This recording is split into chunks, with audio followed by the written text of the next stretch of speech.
Hello everyone, I'm Samra Osmani and once again I would like to welcome you all in Balaji online classes. Today I am here to teach you fourth chapter of maths, that is multiplication. आपको पता है multiplication हम किसे कहते हैं? जब हम किसी नंबर में किसी दूसरे नंबर को मल्टीप्लाई कर देते हैं यानी इनटू करते हैं, हम उन्हें मल्टीप्लिकेशन कहते हैं. But we can also call it repeated addition. हम मल्टीप्लिकेशन को रिपीटेड एडिशन कहते हैं. रिपीटेड एडिशन क्या होता है? जब हम किसी नंबर को, एक ही नंबर को बार बार रिपीट फॉर्म में जो है ऐड करते जाए यानी प्लस करते जाए. Basically multiplication is a short way of adding equal numbers.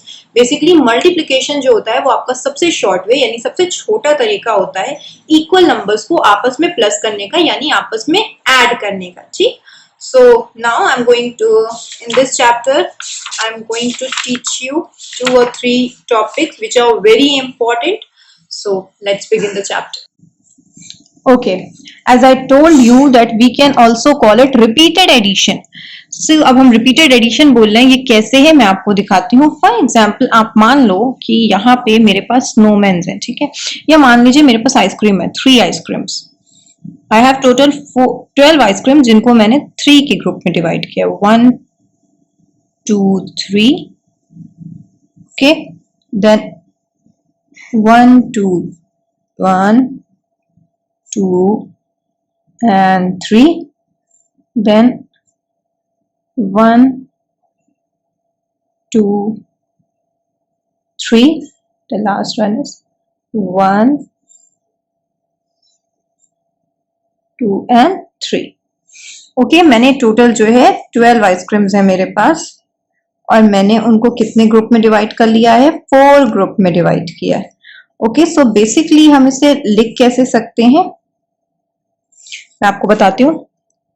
जैसे ये है, कितने नंबर्स हैं ये? 3 में हम प्लस कर दें, ये कितने नंबर्स हैं? 3. देन हम इसमें प्लस करेंगे, ये कितने नंबर्स हैं? 3. देन हम इसमें ये प्लस करेंगे, ये कितने नंबर्स हैं? 3. सो बेसिकली कितने 3 हैं हमारे पास? 3 प्लस 3 प्लस 3 प्लस 3. ओके, तो हम लोगों ने 3 को कितने टाइम्स प्लस किया है? 1 2 3 4 टाइम्स प्लस किया है. तो 3 में 3 ऐड करते हैं, होता है 6 में 3 ऐड कर लीजिए. 1 2 3 4 5 6 प्लस 1 2 3, तो 1 2 3 4 5 6 7 8 9, ये हो गया 9 में 3 प्लस करिए. 1 2 3 4 5 6 7 8 9 प्लस 3. सो 1 2 3 4 5 6 7 8 9 10 11 12, हमारा आंसर क्या आ गया? 12. सो बेसिकली हमने 3 को कितने बार ऐड किया है? 4 टाइम्स में ऐड किया है. इसको हम मल्टीप्लिकेशन फॉर्म में कैसे देख लें? ये तो हमने रिपीटेड एडिशन देख लिया. एक ही नंबर को इक्वल यानी इक्वल नंबर्स ना जो आपस में ऐड हुए हैं, इस नंबर को हमने कितनी बार में रिपीट फॉर्म में ऐड किया है? 4 टाइम्स में. अब हम इसको मल्टीप्लिकेशन कैसे कहते हैं? हमने कितनी बार 3 को ऐड किया था? 4 टाइम्स में. तो 4 into 3, 4 1 जा 4, 4 2 जा 8, 4 3 जा 12. ये आंसर और ये आंसर हमारा सेम है. मल्टीप्लिकेशन का जो साइन होता है वो हमेशा ऐसा होता है, क्रॉस.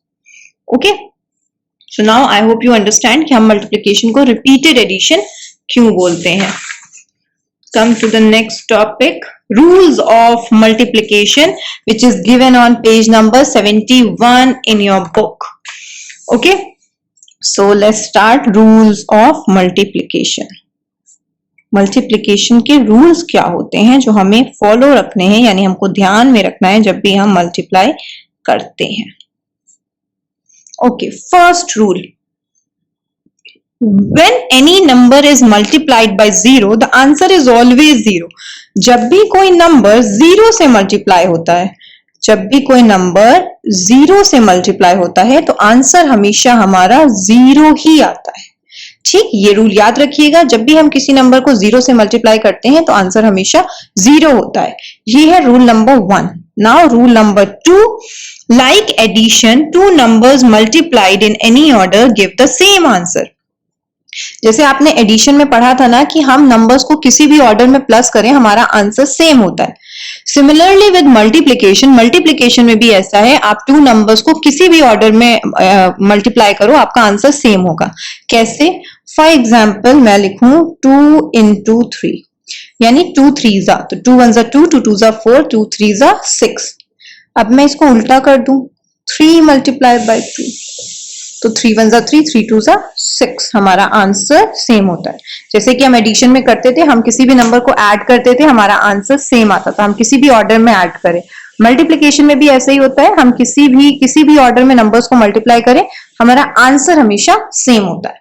ये है rule number 2। Now rule number 3, when any number is multiplied by 1 the answer is the number itself। जब भी किसी नंबर को हम मल्टीप्लाई करते हैं 1 से, तो हमेशा वही नंबर हमारा आंसर होता है। फॉर एग्जाम्पल 2 into 1, 2 को अगर मैं 1 से मल्टीप्लाई करूं तो मेरा आंसर क्या होगा? 2 1 जा 2, मेरा आंसर होगा 2। ठीक, तो हम जब भी किसी नंबर को मल्टीप्लाई करते हैं 1 से, हमेशा हमारा आंसर जो है वही नंबर होता है। सो ये 3 बेसिक रूल हैं आपके मल्टीप्लिकेशन के, जो आपको इस चैप्टर में बहुत ध्यान रखना है। So I hope you understand.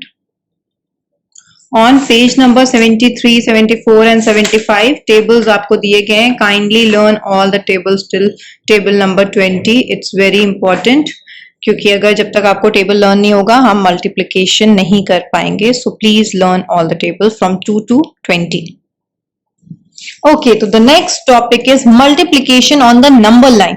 इस चैप्टर से पहले आपने एडिशन एंड सब्ट्रैक्शन में पढ़ा है कि हम नंबर लाइन पे प्लस कैसे करते हैं और नंबर लाइन पे माइनस कैसे करते हैं। अब इस चैप्टर में हम पढ़ेंगे कि हम मल्टीप्लाई कैसे करते हैं नंबर लाइंस पे। ठीक, फॉर एग्जाम्पल हमारे पास है,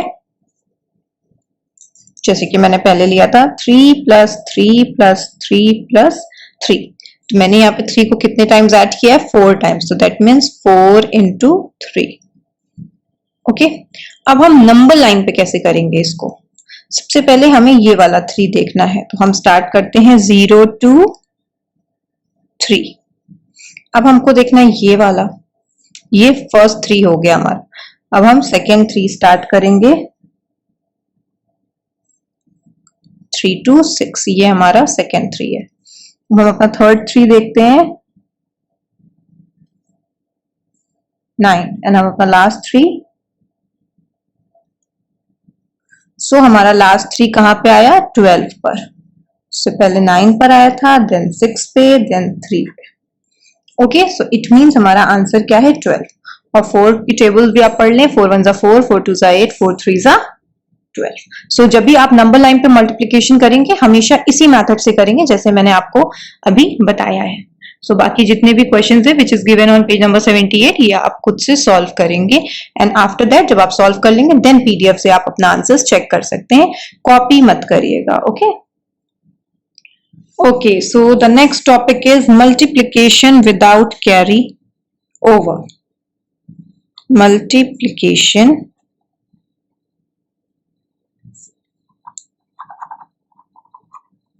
विदाउट कैरी ओवर। हम बिना कैरी ओवर लिए मल्टीप्लाई कैसे करते हैं?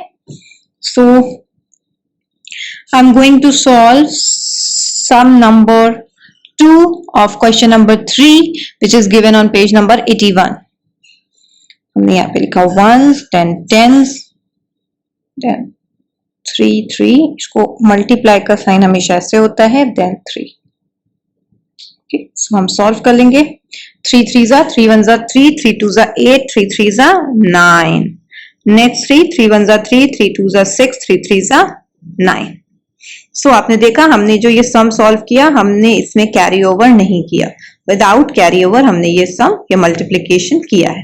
ठीक, तो इस तरह से जितने भी सम आप सॉल्व करोगे, उसे हम बोलते हैं मल्टीप्लिकेशन विदाउट कैरी ओवर, बिना कैरी ओवर किए हम जो करते हैं। आई hope you understand this. Okay, अभी तक हमने किया था मल्टीप्लिकेशन 2 डिजिट नंबर का विदाउट कैरी ओवर। अब हम करेंगे मल्टीप्लिकेशन 3 डिजिट नंबर्स का विदाउट कैरी ओवर। सो मैं लिख लेती हूँ 1s, 10s एंड 100।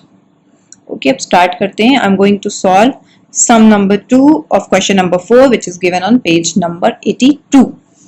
700, फिर हमेशा फर्स्ट नंबर के नीचे एक साइन होता है, ये याद रखिएगा, देन 1। हमने अभी मल्टीप्लिकेशन के रूल में पढ़ा था, जब भी हम किसी नंबर में जीरो को मल्टीप्लाई करते हैं आंसर हमेशा जीरो होता है। यहाँ पे भी जीरो हो जाएगा, यहाँ पे भी। देन और अगर हम किसी भी नंबर को 1 से मल्टीप्लाई करते हैं तो हमारा आंसर हमेशा सेम नंबर होता है। दैट मीन्स 1 को अगर हम 7 में मल्टीप्लाई करेंगे तो हमारा आंसर 7 होगा। सो इस तरह से जो क्वेश्चन हम करते हैं, जो क्वेश्चन हम सॉल्व करते हैं वो होते हैं multiplication without carry over. Okay, so the next topic is multiplication with carry over. Carry over के साथ कैसे मल्टीप्लिकेशन करेंगे? Multiplication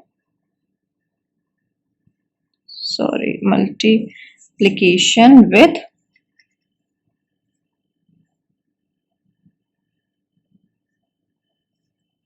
carry over।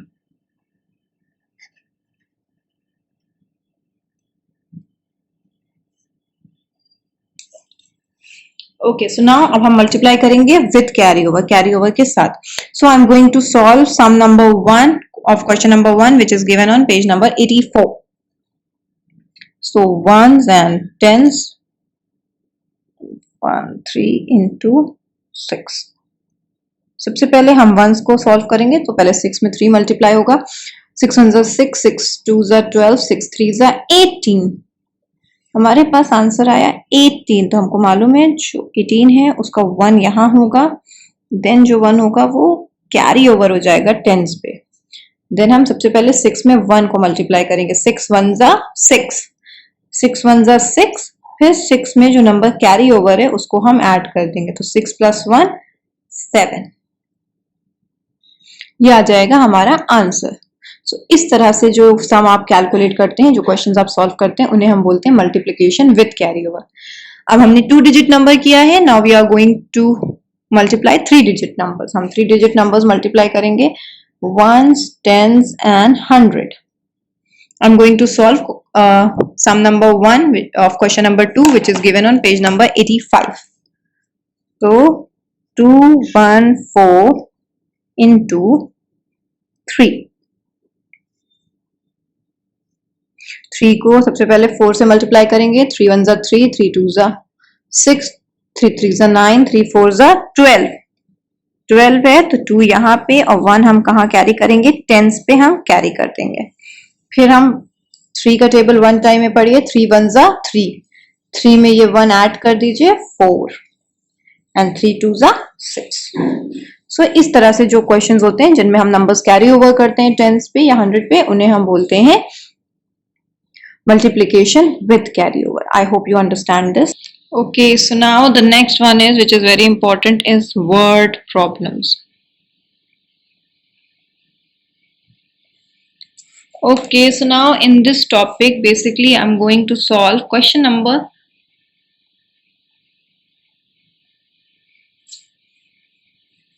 4.